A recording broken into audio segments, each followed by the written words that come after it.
Hello, Matt. How are you? I'm doing well. I'm doing well this fine afternoon. All right. I guess the fires have caught us off guard, and yeah, how are you holding out with all the smoke and the heat and the mugginess? The sky is beautiful, so I take pictures. I go outside, take pictures of the sky, and then I go run back inside. All right. Oh, The air all right. conditioning. Okay. All right. Modern living, fans, air conditioning. Yeah. Yeah. Those little bottles that like spray water and have a little fan attached to them. You can get at 7-Eleven.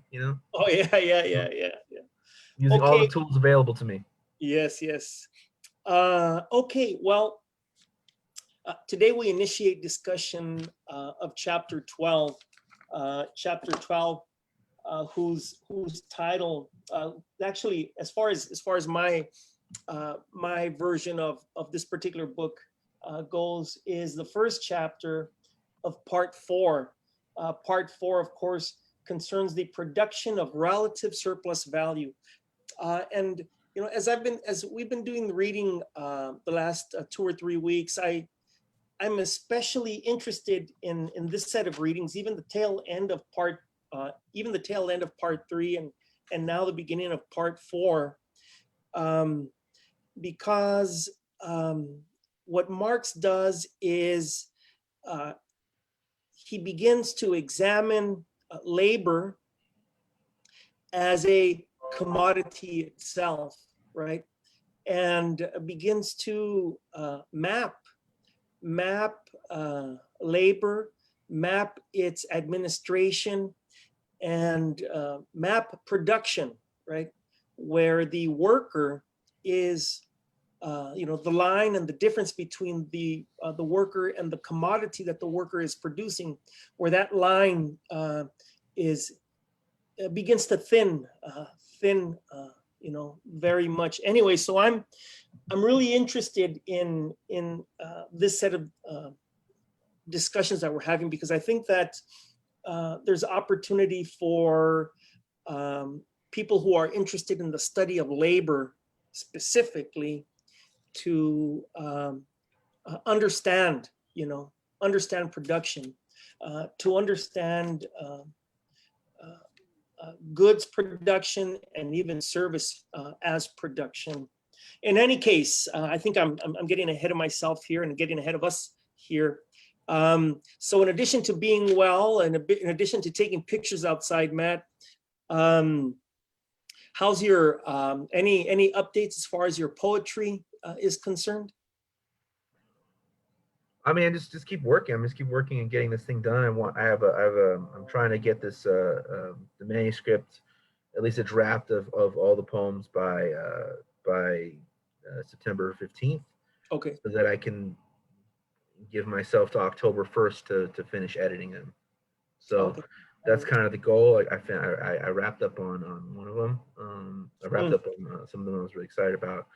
Now I have 4 left, and so okay. um, 4 poems may not seem a lot to a lot of people, but given how much um, reading goes into the development of these, it's Yeah. actually quite a bit.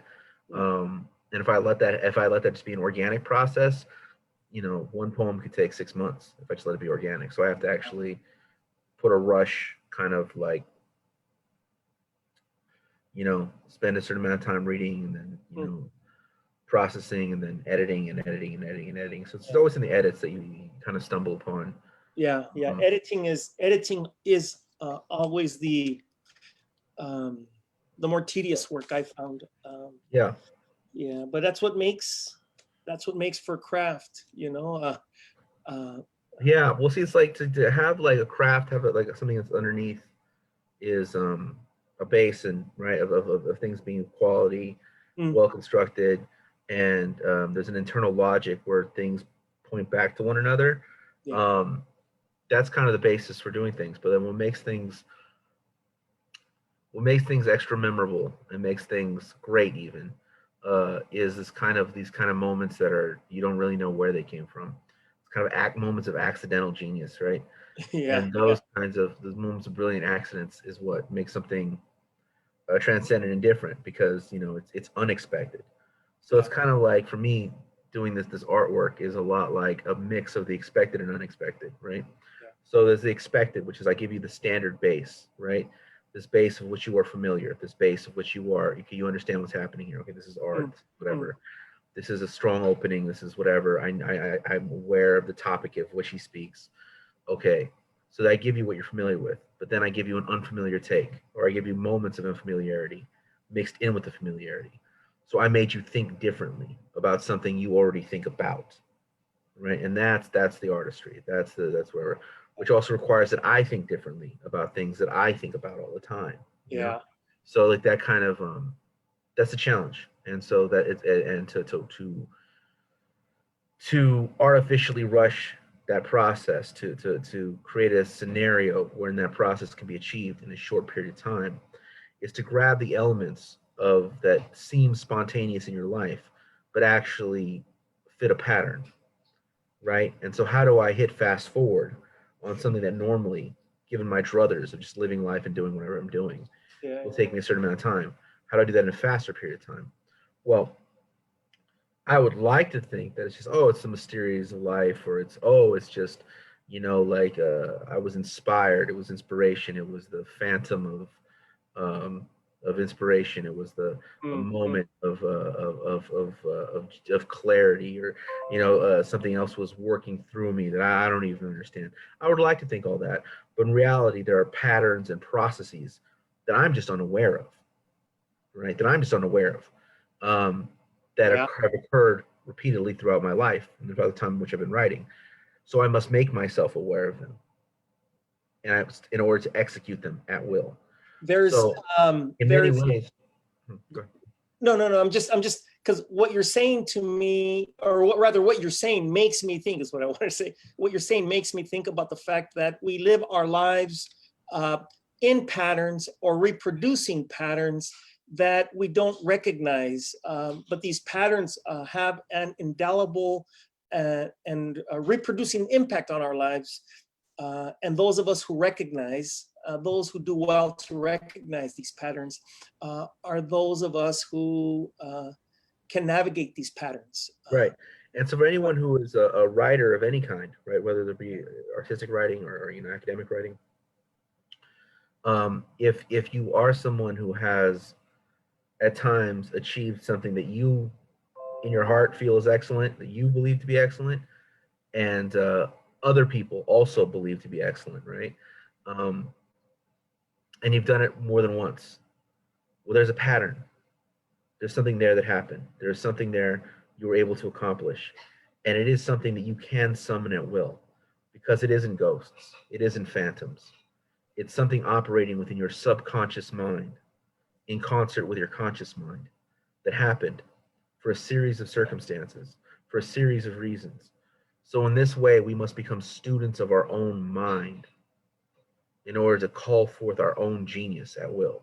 It's yeah, a very difficult process, yeah, very, very difficult. But it is the only road towards being prolific, because you may be able to achieve a certain level of brilliance in ways you don't understand, right? And you may have these moments of genius, but you will have a shallow body of work if you are waiting upon inspiration, if you are yeah, waiting upon a fleeting moment, if you are waiting upon a muse. Your pool of excellence will be shallow, yeah, much more shallow than if you can summon it at will, much more shallow than if you were a student of your own mind. yeah, yeah. It's the elusive but very important um, uh, set of existential uh, queries and investigation that one does well to pursue. Matt, um, let's let's draw attention on not just Marxian or Marx's own existential investigation, but also the kind of investigations that he does about our shared existence. Let's do that as far as chapter 12 is concerned. And of all things, as far as the concept of relative surplus value is concerned, which is the detail, the basis of this particular chapter, chapter 12. To begin in that road, I think I'm gonna follow the teacher's pattern. I think I'm gonna follow the classroom pattern. And what I want to do is I want to identify approximately 7 or 8 terms, maybe more, 3, 6. There's actually 10 terms that I'd like to introduce. And some of these terms we've addressed before. Some of these terms are terms that we've been addressing throughout the length of our conversation over these last 4 months or so. And then, of course, we will apply these terms to a particular quote, right? A quote in this chapter that I'll read. And then we'll think about, what we can extract from this particular quote, from this particular anecdote, from the day in the life of a bootmaker or a shoemaker in the 19th century. We'll start there and see where it takes us. Hopefully we can begin to understand not just a worker in a boot factory in the 19th century, but hopefully workers at home before their computer, dishing out lessons and dishing out students, dishing out next year's students. That's the trajectory that I hope that we can follow this afternoon. Okay? All right. So, of course, the terms are necessary labor. And we know that necessary labor, of course, is the quantity of work that the boss, the capitalist, recognizes that the worker, in which the worker must engage in order for the worker to reproduce his or her existence in that particular day, or to reproduce his or her existence with regard to a predetermined segment of time, okay? So that's necessary labor. Labor power, the second term, is that capacity contained within the worker to produce a commodity for the capitalist, right? So it's the exercise of, it's the worker's capacity to exercise imagination, intellect, and faculties, right? Arms, legs, fingers, etc. The third term is socially necessary labor time. That is the coordination of labor, the coordination of workers within a predetermined segment of time that leads to the production of a set of commodities, right? A quantity of commodities, be that one commodity or 100 commodities, but it's all that coordination that is required on the part of the capitalist in order to generate commodities, okay? Thus, when we're talking about socially necessary labor time, that we're effectively also talking about commodity production, the more general term here, right? So that in order to understand commodity production, that is, in order to understand what goes into the production of either a pencil, a Facebook interaction between a poet and a professor, for that matter, or in order to understand what goes into the production of next year's third graders, right? we ought to not just use socially necessary labor time, but even the term commodity production as a shared and almost synonymous term. Then of course there are the old favorites, use value and exchange value. And of course, use value is the utility that can be derived from some commodity. In this case, the utility that can be derived from a pencil, right, is its use value.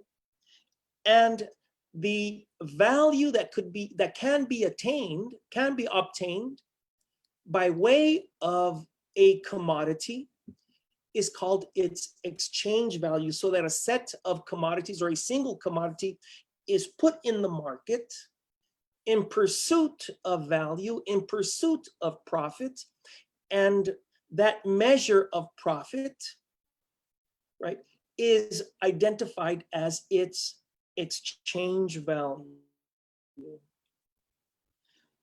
There is also technology, a term that we've already used in our discussion. And of course, technology is the collection of systems, architecture, apparatuses, and machinery, right, available to workers and monopolized by capital and used for the production of commodities, right?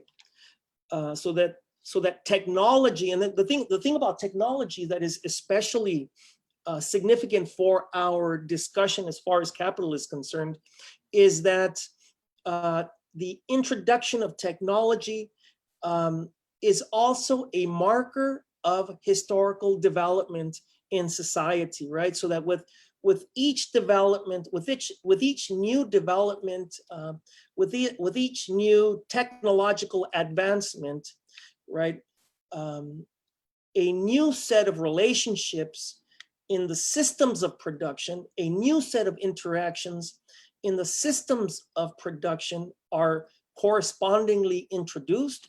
And then these new introductions, these new transformations have the capacity to usher in new stages of history. And I hope that I'm getting people to think about things. I hope that I'm getting flags to surface as I share these things, because these are precisely the flags that I'd like us to keep in mind, precisely the flags that I'd like folks to consider as we talk about either a bootmaker in the 19th century or, literally a third grader maker in the 21st century. Right? Anyway, so I've kind of snuck in the following term, which is historical conditions, right? That is the alteration of the mode of production, that are created by capital, right? So that when Marx is making use of the term historical conditions in terms of production, he's talking about the alterations in the ways in which boots are produced, and for that matter, alterations in the ways in which today's second graders are converted into tomorrow's third graders. Thus, and to close, there is absolute surplus value and relative surplus value. And absolute surplus value, right, concerns those things available to an individual capitalist, such as extending the workday, such that through that extension, the individual capitalist in his or her factory, for instance, right, can extract a greater quantity of surplus value from the individual worker. And surplus value, of course, is that quantity of value, that quantity of wealth that is extracted from workers on the basis of workers working for free, right? And we've had this discussion already. We've already talked about the difference between, in fact, we had that discussion last week when we talked about the difference between necessary labor and surplus labor. So I'll remind folks who've been following us along about that difference. And then relative surplus value is the last term that we'll use to understand this particular quote that I'm going to share in a few moments.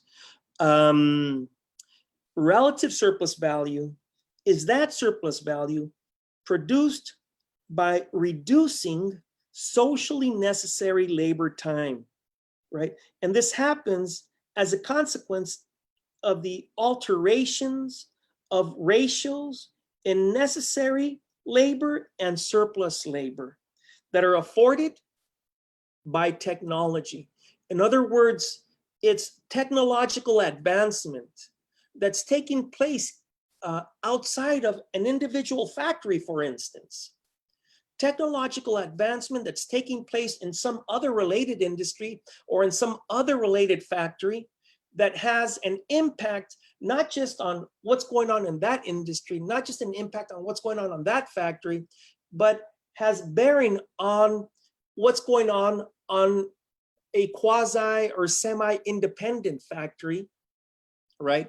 A semi-independent industry in relation to that other one, right? So that there are these forces that are taking place in history that have the capacity, right, to generate more surplus value for the capitalist and for capital more generally that are happening beyond the control and monopolization of individual capitalists. Anyway, if there are any questions, if there's something that's not clear, let me know, Matt. Let me know what you're thinking about. Otherwise, I'd like to, I'll pause.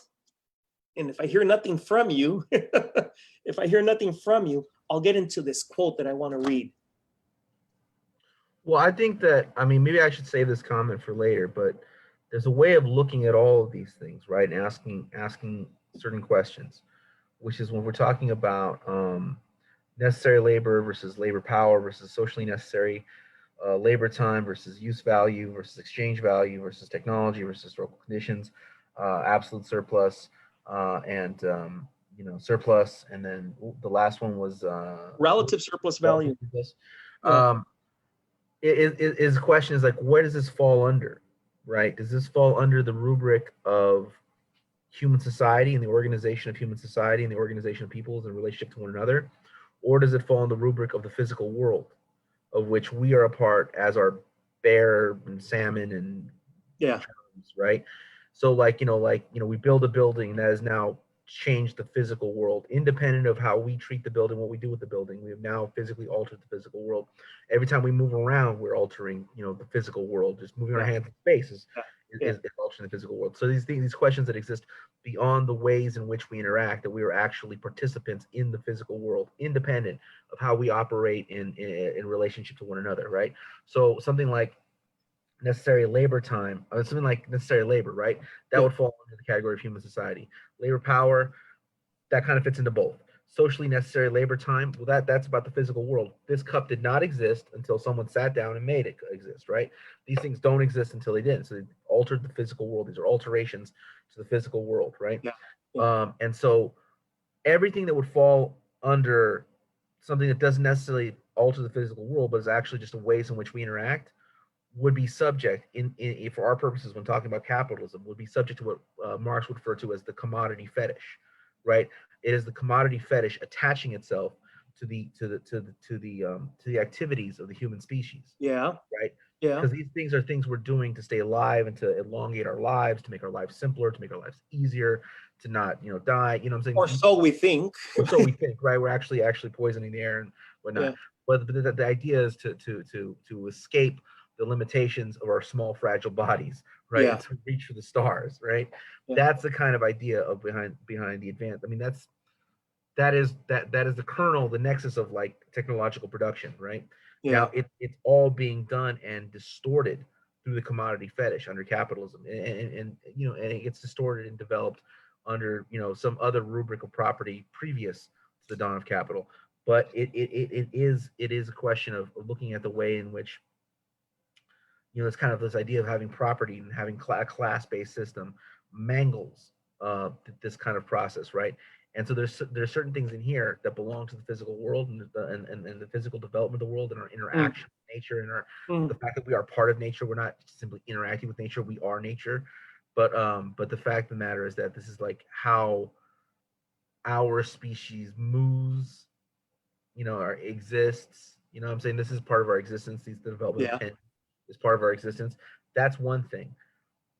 The fact that this is made all the way from soil to shelf in an exploitative manner, in a way in which one human being is taking advantage of another human being, is taking advantage of another human being, is taking advantage of another human being, and they are all being taken advantage of by another human being who's part of a giant cartel called Yeah. Capital, Yeah. um, is part of it is the commodity fetish. It's what is attaching itself to the process of human just development and ingenuity, Yeah. right? Of generational development of ingenuity, of one generation can pick up two rocks and make fire. The next one's like, okay, well, if we can make fire, then we can put it on some sticks. If we find a better way of getting the sticks, then we can make fire more often. If we can do this, we can do more often. We can do more often. We can do more often. Better, better, better, better, better.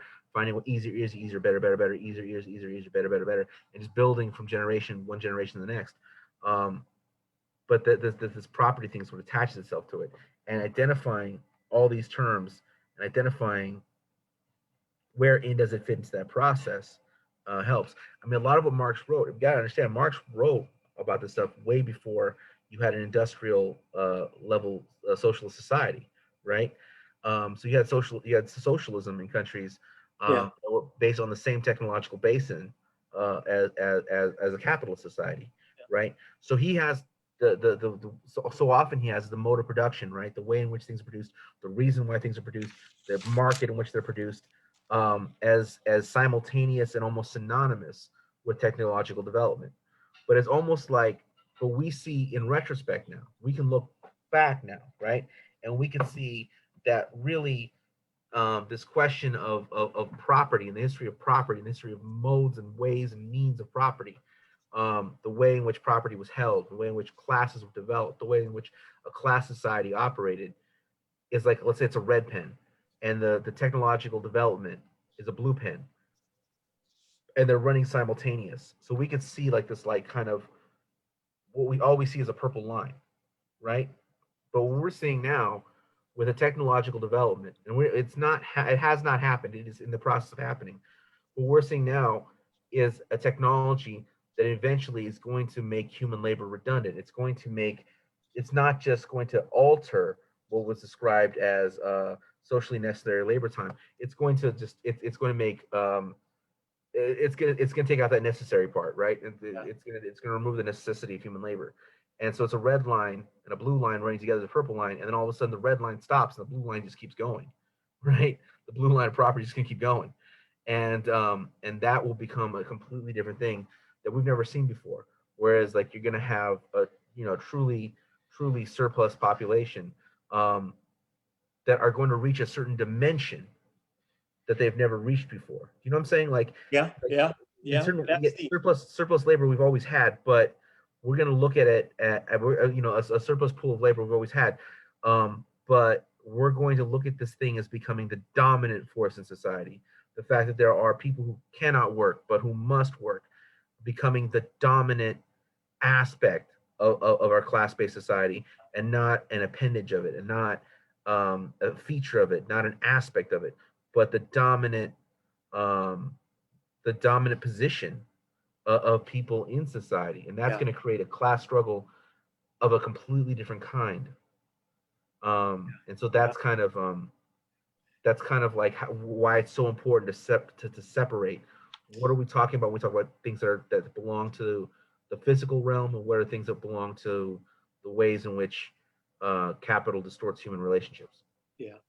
Um, this this this observation that you make, and attention to the utility, to the value of these particular terms, that I introduced just a few moments ago, give us an opportunity to see that this existential query about which you were talking about at the outset of our discussion is useful, not just in order to understand our existence, not useful not only to understand the ways in which we can manipulate, say, the pen in order to produce poetry, or understand the keyboard in order to understand the production of, an essay or what have you.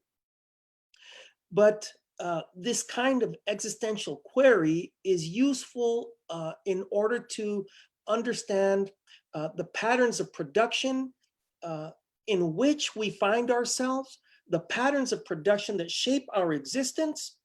And in addition to that, which I think is the beautiful aspect, the artistry in Marx's scholarship, the artistry in Marx's drama and alchemy, if you will, is that he challenges us to recognize these patterns, and not only recognize the patterns, but to manipulate these patterns so that we become the subject in history, or we become the subjects in history, and technology becomes our object, and not the other way around, as he had already mapped. I think that now is an optimal time.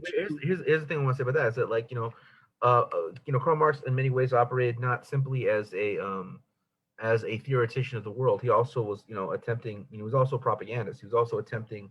He was an agitprop man. He was also an organizer. He was also someone who was trying to make a revolution in his time period, right? Yeah. So he would say things at times to rally the troops that people have taken as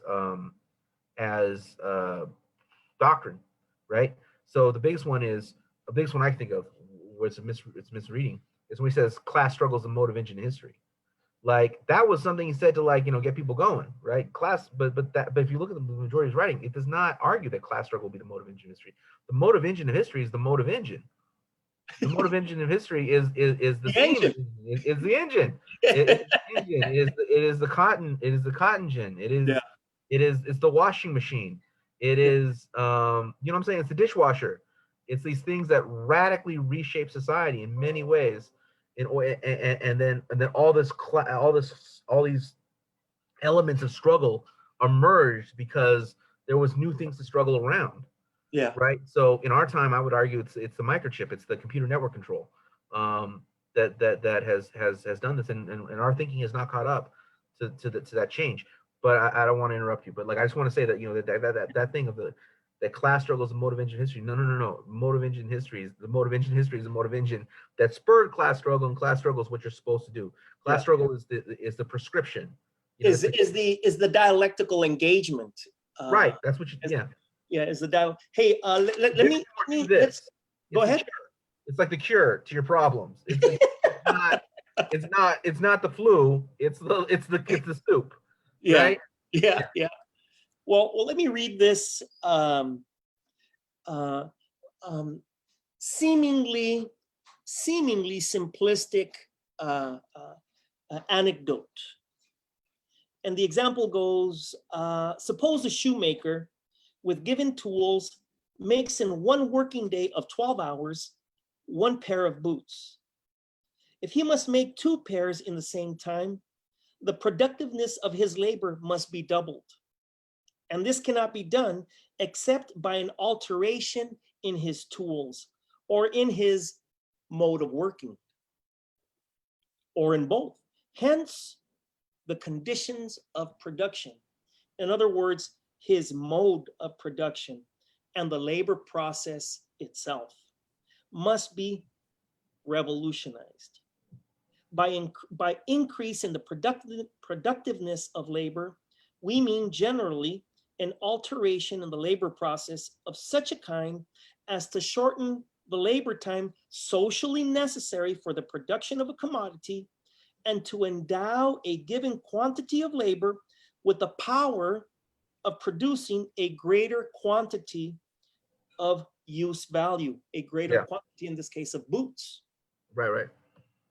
And then just, I'll skip over, I think I'll read the whole quote here. It says, hitherto, in treating of surplus value arising from a simple prolongation of the working day, we have assumed the mode of production to be given and invariable. But when surplus value has to be produced by the conversion of necessary labor into surplus labor, it by no means suffices for capital to take over the labor process in the form under which it has been historically handed down, and then simply to prolong the duration of that process. And now we're going to get into this discussion of technology. The technical and social conditions of the process, and consequently, the very mode of production, must be revolutionized. I've got 2 or 3 sentences to go before the productiveness of labor can be increased. 1 sentence.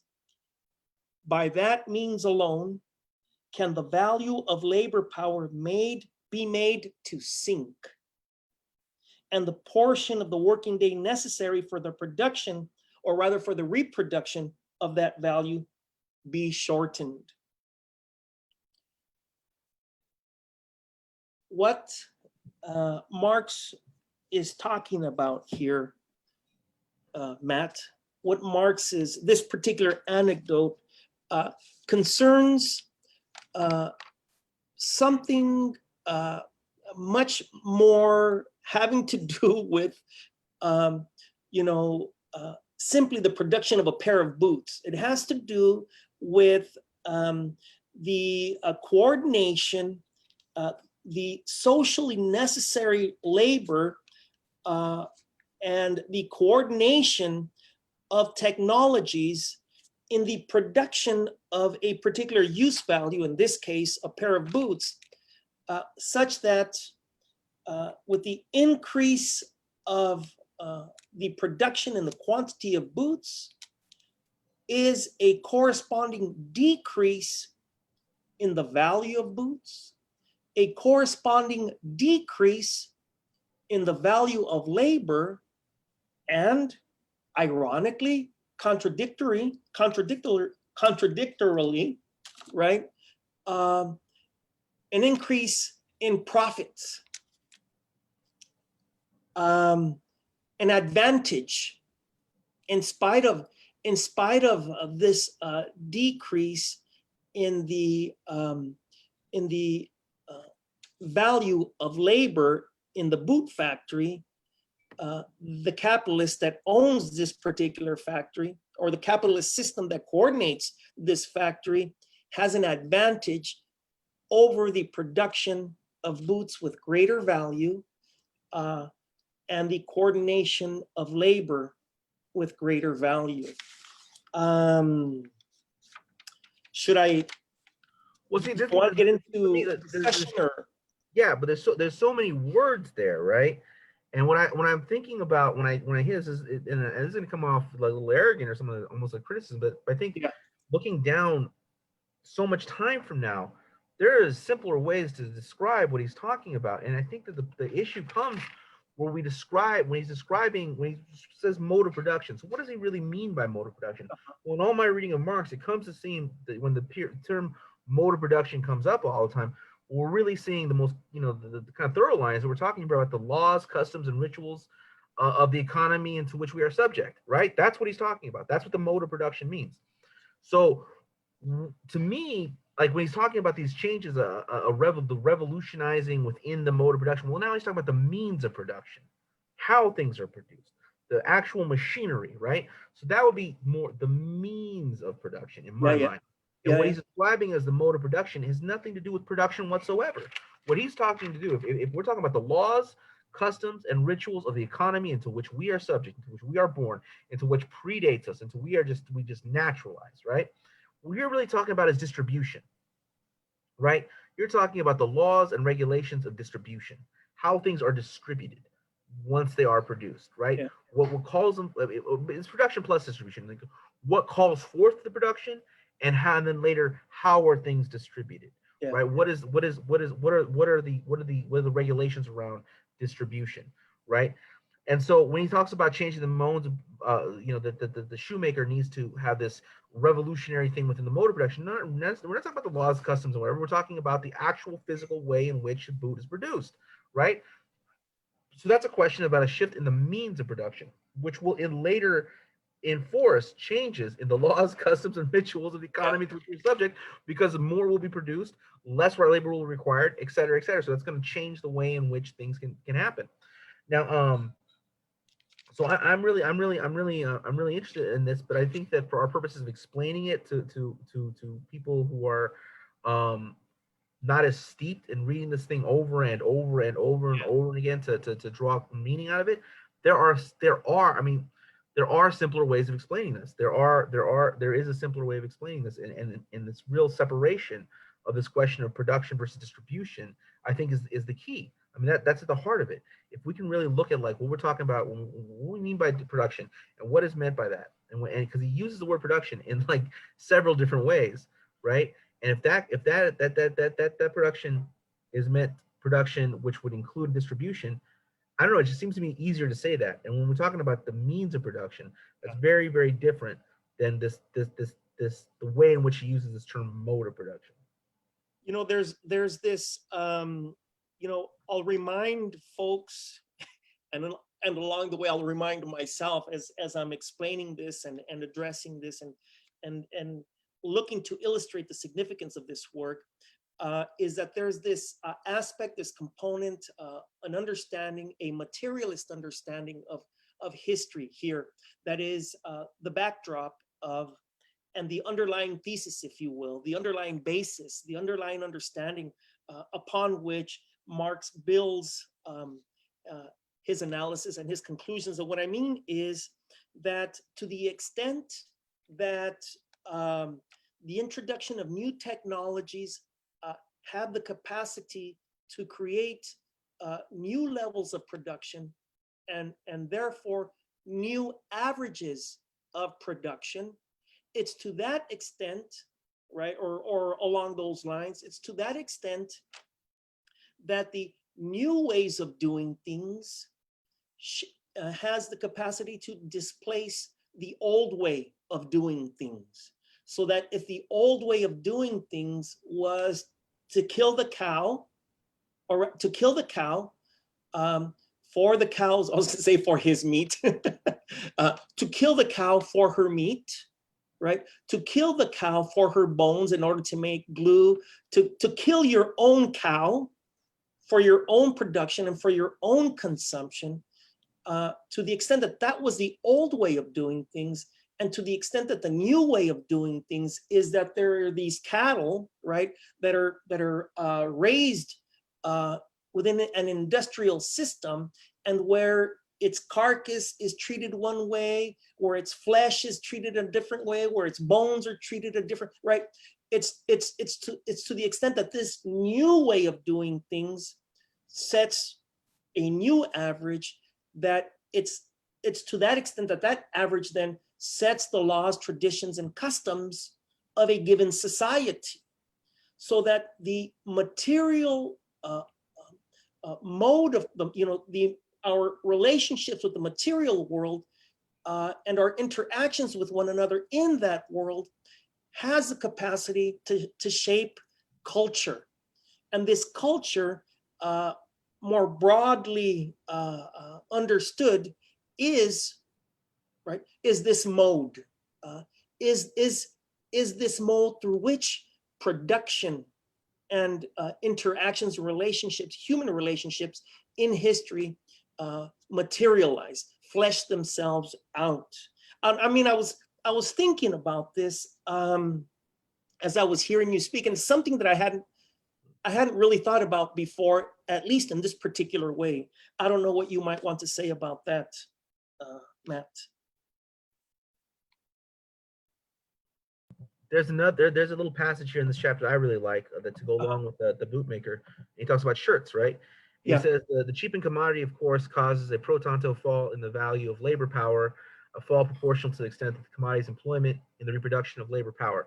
Shirts, for instance, are a necessary means of subsistence, but they're only one of many. The totality of the necessaries of life consists, however, of various commodities, each the product of a distinct industry, and the value of each commodity is interest and component of labor power.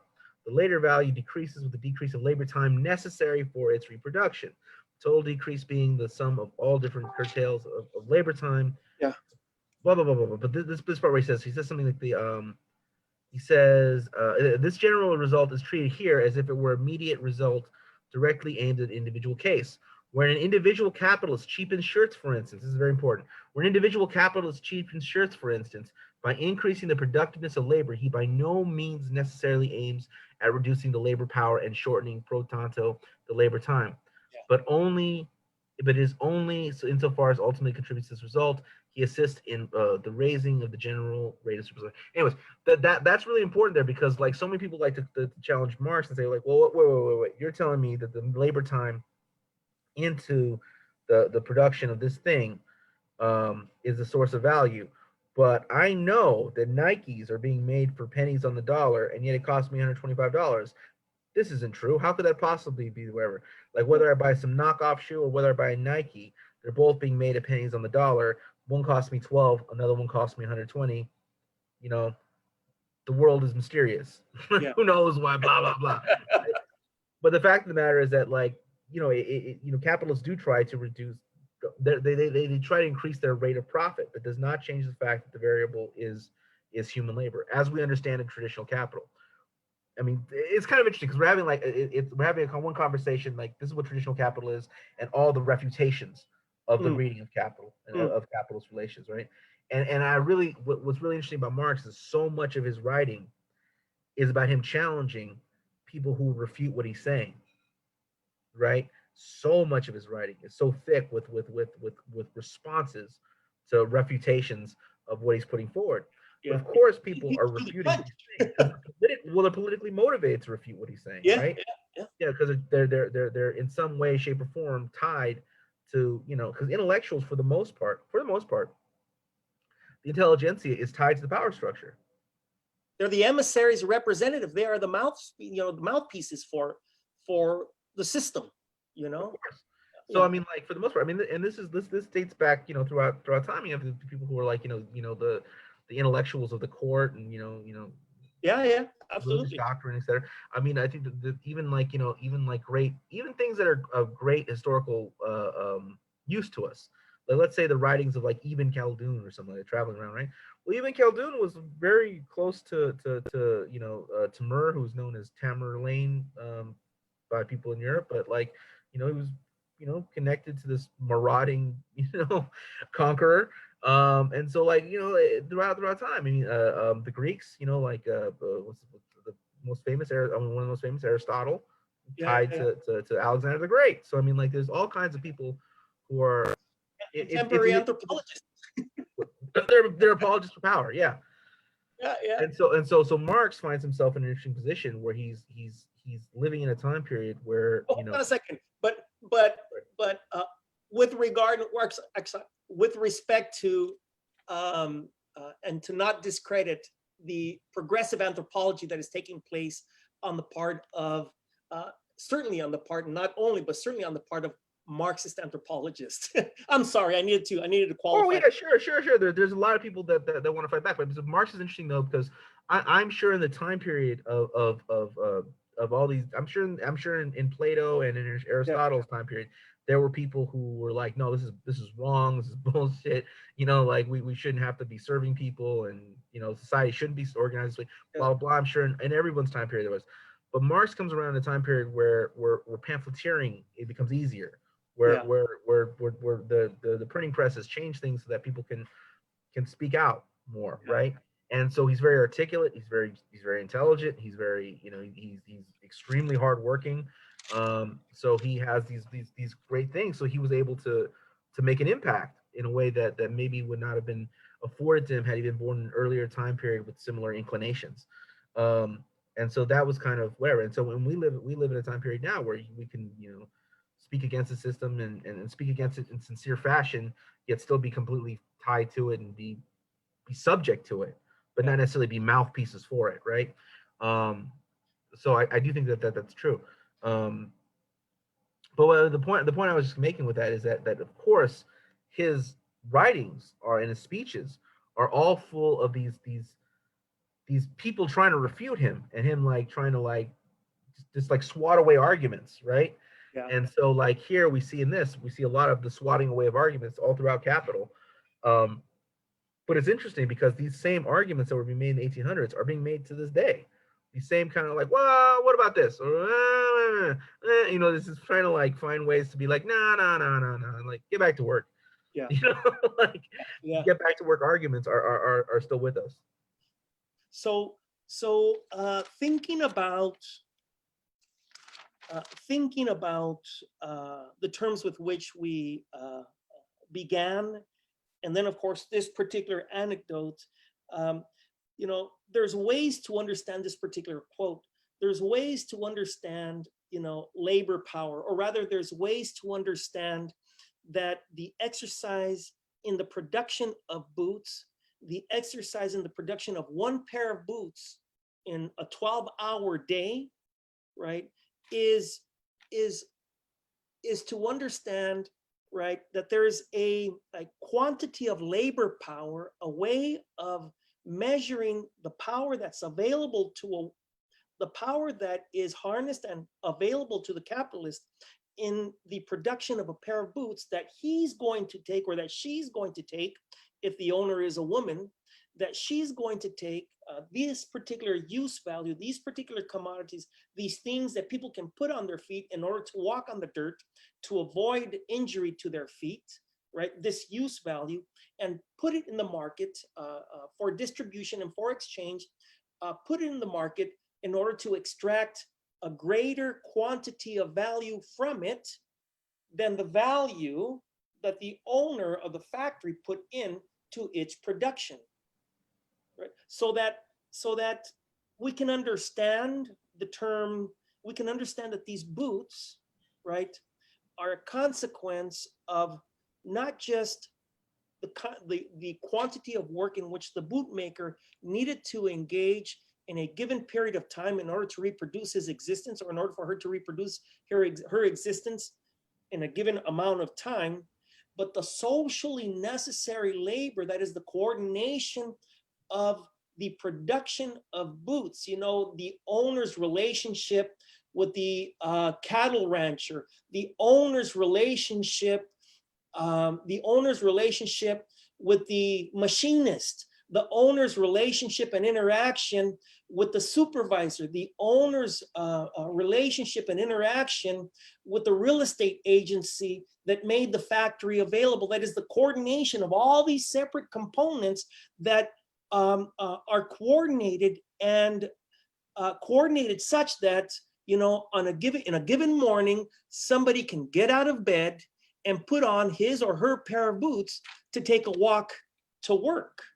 So that we can use these terms to understand what's happening here, and that we can unpack and see beyond, the chimera, see beyond our fetish of a particular commodity, to understand, all that goes in its production, the historicity and the material conditions that bore on its production in terms of technology, and the Right. material conditions that bore on the value that was extracted, not just from the worker in the production of those boots, but from the consumer in the sale and distribution of those boots. Go ahead, Matt, please.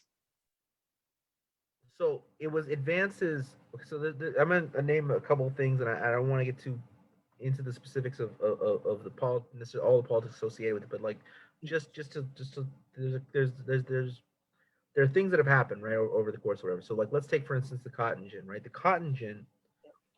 What the cotton gin did was it actually created a situation wherein cotton could more easily be, could more easily be, grasped, right?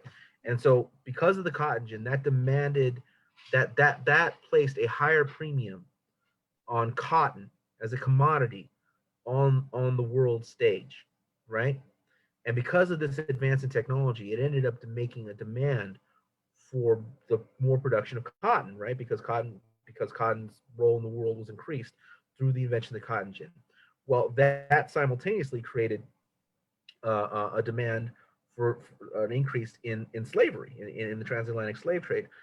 That in turn also demanded an increase in land to grow to grow cotton, at least in the Americas, right? So then this also increases. So this results in further genocide, further land theft, further enslavement, further abduction in Africa, and increase that, right? So that's one example of something that happened. You look at the okay, so that those are all that's horrific, right? That I mean, that I don't want to get into the moral conundrums of these things, but that's horrific. That's one example of a piece of technology doing something. Here's another example of a piece of technology doing something. Bessemer steel. Bessemer steel, the production of Bessemer steel allowed for an easier production of steel, right? Bessemer steel, and the innovations that came after the Bessemer steel making process. That created conditions where we have skyscrapers. We could have skyscrapers. So that created the system of the modern American city, which many other cities become based off, or the reshaping of cities they've been around forever become based on these skyscrapers with this, with that, with this kind of industrial thing. That becomes possible because of the Bessemer steel making process, right? And that sets forth sets forth all kinds of things unforeseen by George Bessemer, obviously, right? Um, the twin inventions of the dishwasher and the washing machine, right? This created a situation wherein the domestic role of women, which they've been hitherto locked into, is radically altered, right? And it creates a situation wherein people can struggle for things that had not been possible previous to that point, right? Yeah, yeah. That sets forth all kinds of changes in society. So all these things that happen in society that seem all these things that happen in technology, they have these gigantic ripple effects. I mean, many horrific, many just interesting, some liberatory, um, different, just different, right? It sets the basis for something else to happen. And I think that's kind of the conversation we're having here. But I think in many ways, a lot of the things we're talking about here are quantitative changes in things that are already happening. So the cotton gin sets forth all kinds of horrific things that happen, but it's still a quantitative change because the quality of what's happening was already this horror show, right? And it's a quantitative increase. All these other things, again, these are quantitative changes in what's already kind of happening. When we look at certain things, though, it sets in motion, like the kind of the steam engine or the use of coal. It's set in motion a complete restructuring of all these other things and how everything was going to get wrapped around it, right? And so when we look at like what's happening today, I think with the microchip, or it's been happening for the past, like, say, 40 years, that is setting the basis for something completely different, for a completely different society. And it may not happen people expect things to happen in a microwave fashion, like, it's going to happen 10 minutes from now. No, this is in the process of happening. If you want evidence for it, look at the rates, look at the standard of living between what are called baby boomers, Generation X, millennials, Generation Z, right? What you see is a standard. You see is a standard decline, a steady decline. You don't see a dip. You don't see a dip and a rise. You see a standard decline, right?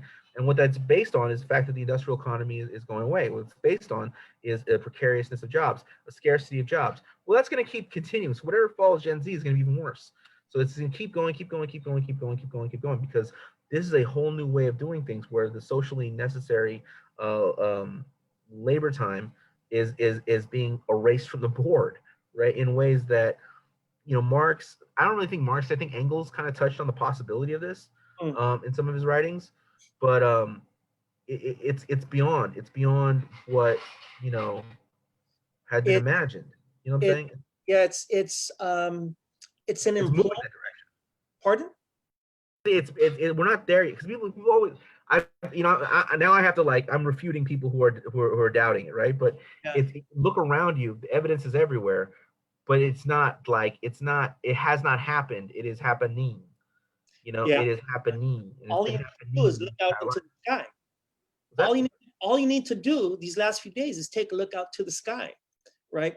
And we see it in the global warming, for instance. I mean, maybe I shouldn't go there because I think that I'm going into terrain for which I'm not prepared to discuss today. But certainly, this dissolution, this devolution, this implosion of society more generally speaking, as a consequence of the erasure of necessary labor time, of the erasure of socially necessary labor, in the march towards surplus value, and the corresponding increase in surplus humanity, has the sort of consequences, that one only needs to look out the window in order to recognize. I'd like to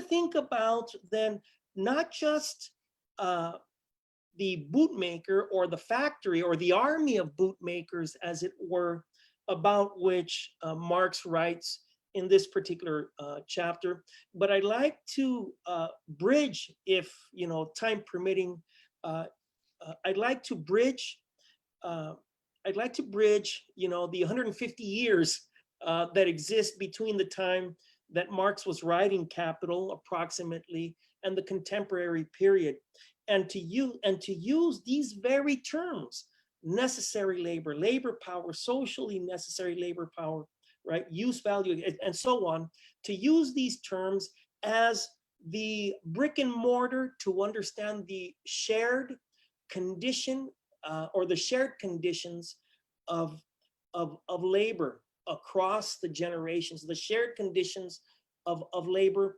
across the decades, such that we can arrive at conclusions, general conclusions at least, about the capitalist system of production and the rates of exploitation within it.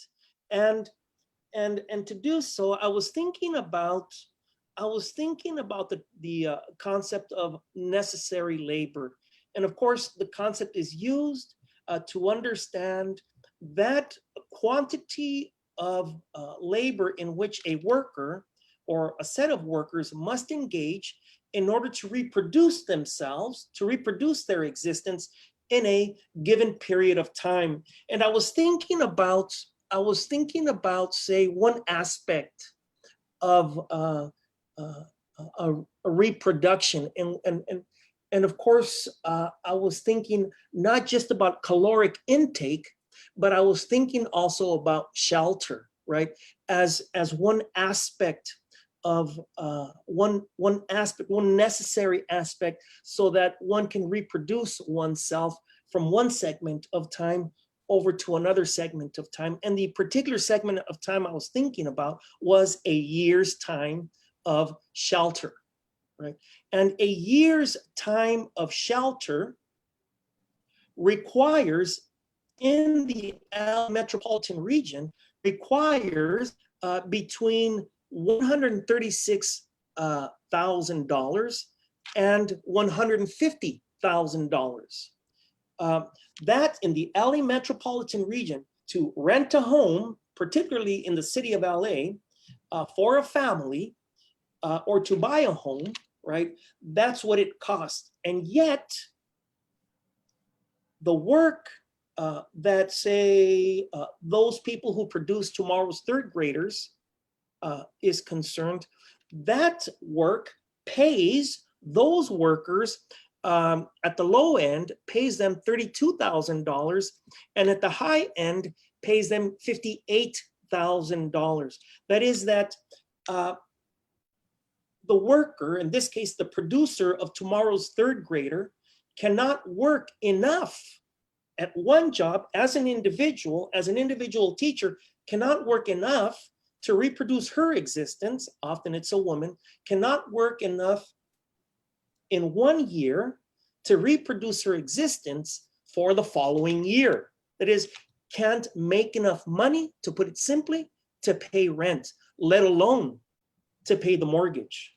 right? So the introduction of a new technology, the microchip about which you were talking, earlier, that is the introduction of digital technology, the introduction of online teaching, right? Further exasperates, further increases the rate of exploitation that K-12 school teachers have experienced over the last 60, 70 years, right? Such that now today's third grade teacher, or rather today's second grade teacher, today's maker of next year's third graders, can't make ends meet. Yeah. No, it's true. I mean, And that's just the case. And that's just the case. And that's just the case of the teacher. That's just the case of the teacher. That is, and what for me is particularly aggravating, of course, and certainly ought to receive more ample attention than the attention that about which I've become familiar over the years, is that the kind of domestication that is taking place today, or rather the kind of re-domestication that is taking place today, is troubling.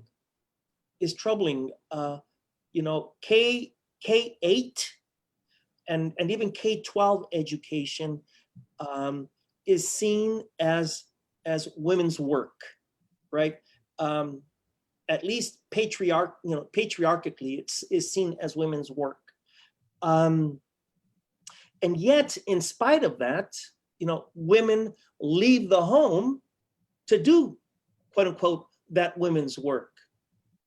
But the introduction of microchip technology, the introduction of digital technology, the introduction of cellular technology, the introduction of satellite technology, right, is such that women are pushed back. Women, who are the disproportionate number of people that are doing K-8 and K-12 education, are once again relegated, to the extent that now that they are working at home, doing women's work, are re-domesticated in ways that are more than metaphorical, and this understanding of technology, this Marxian understanding of this Marxian understanding of history, of material history, gives us an opportunity to see the ways in which patriarchy reproduces itself and comes back with a vengeance. Particularly comes back with a vengeance in light of women-led labor movements over the last 10 years in the sphere of the quote unquote educational industry. I don't, time is working against us at this point, but I don't know if you have a comment that you'd want to make. I don't see any questions on my screen because, of course, we're doing this via Zoom now to avoid the kind of problems we had earlier. What do you think, Matt? Or what do other people think? I don't know. No, I mean, I agree with you that we've seen, I mean, it's almost like it's obvious. Like people who are subject to certain things are gonna be the ones that are gonna rebel against it. Yeah. So I think that's very much the case. I think that many way case, like we see like the what happened in Chicago, Yeah. a decade ago maybe. I don't know, the Chicago teacher strike. I don't know how long ago that was. That was. Yeah, well, the Chicago teachers have been organizing for a long time, but certainly we've been seeing them in the media a lot. Right. But I'm not talking about right now. I'm talking about like 10 years ago, right? So I mean, like if we look at the latest round of like teacher union type struggles, right? The teacher union's always been something, but like it became like these national stories, right? Yeah. I mean, I remember the Chicago teacher union strike. I would have to look it up. I wasn't really prepared to talk about, but I remember when it happened about let's say a little under a decade ago, when they were bringing like the golden toilets and stuff like that, and they were marching down and they were doing all kinds of stuff like that because they had the golden toilet because apparently like the superintendent had spent so much money, so much of the city's money on like on this toilet or something like that. They were spending ridiculous fees and underfunding the school, so that was a big protest, right? But like, if you look at that kind of beginning there and looking towards things that happened in the last few and places you wouldn't expect. I mean, there was a giant teacher protest in Arizona. There was Yeah. one in I think it was it in Kentucky or West Virginia? Oh yeah, yeah, yeah, yeah, yeah. Exactly. Yeah, Yeah. not too It's long South ago. So I Florida. mean, You wouldn't expect you know, it. yeah. So throughout the country, I mean, people are responding to the conditions they're forcing. But I think the biggest one in most recent times was here in LA, the big teacher strike or the march. I mean, and LA is a marching town. But what's interesting about the marching here was a series of articles that people kind of like had written like about it. That this was a racial struggle of a new kind. I mean, there was one article that really said a racial struggle of a new kind, and what they were responding to was the centrality and the amount and just the face of it being very Latina, right? That was a big that they didn't know how to respond to that, right? But that again, that speaks to the illiteracy of the illiteracy on the national narrative of California and Los Angeles specifically, right? So if we're looking at like school teaching as being primarily, primarily like women labor, right?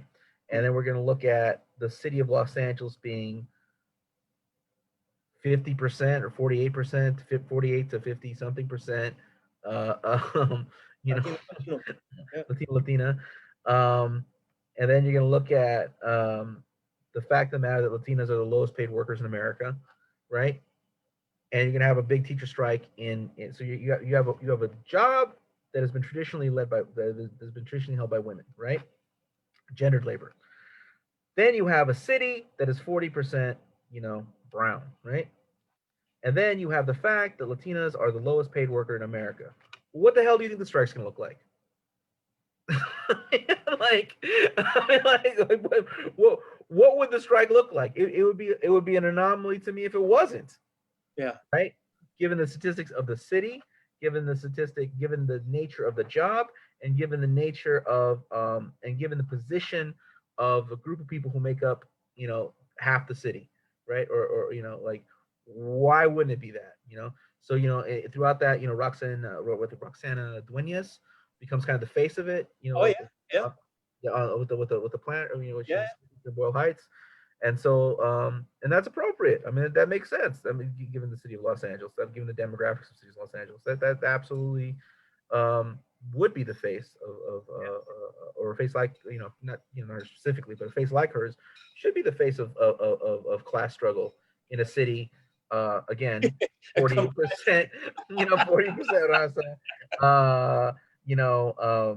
Again, in a job that has been traditionally, filled by women, and in a and given the specific position that women of that ethnicity, women of that background have in the country as a whole.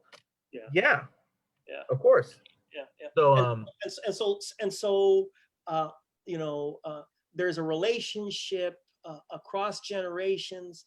There's a relationship across even alterations and modifications in the mode of production that workers have with one another, and that the bridge across the conceptual and abstract bridge across the generations is illuminated for us as far as the brick and mortar that we might find in this particular book, in terms such as labor, in terms such as necessary labor, use value, absolute surplus value, etc. Hey, Matt, I think we're maybe even beyond. yeah, we're way over time. Okay, all right. So I got to get to other things. Uh, but anyway, we need to hear from you. We need poetic closure, certainly. Yeah. So, Yeah. Well, okay. So I let me I want to do a new one. I mean, this one is kind of unrelated to what we've been talking about, but like but I don't know. It's a new one and I want to do it. So all right, go for it. that's Give you a pass this time. Go ahead. but this one is about, the world's burned down, so that's always relevant, right? So here we go. It's about the 2020 election. It's called If 2020 Was an Election. In case you hadn't noticed, the air is toxic, the water is poison, the elections are a racket, an empty bucket hurled towards a burning house we call politics, with billions in line behind closed doors. Lobbyists, politicians, disembodied corporations make the decisions that cage millions and stage a debate on the House floor as though their settled vote had not been cast centuries before. This is some Plymouth shit. Some Dixieland, some wild, wild west. America twists again like it did last Cold War. American intelligence will preemptively blame Chinese or Russians for the results of an election wherein half the population will not vote. Decided by an electoral college mean the votes will not count. The American media will blame unarmed black people for being shot by police unions. Police unions will blame anyone with a cell phone for recording the incident. American governors will blame brown workers for a global pandemic, and the American public will blame the rest of the globe for being bombed by America. If 2020 were election, it would star Joe Biden. Some red states, some blue states, crime bill, New York real estate, a border wall, a border fence, a bipartisan shot in the legs, kids in cages, knees on necks, a segregationist, a Dixiecrat, a dance with two devils as the country burns to the ground, in case you hadn't fucking noticed. All right. All right. Take a look out the window if you haven't noticed. Take Burning! It's burning. It's Yeah. burning. Wow. All right. Cool. Cool. All right. All right. Talk Thank to you so much. Hey, I'll get to questions and comments offline. And anyway, I look forward to our continued conversation. Thank you so much. See you next week.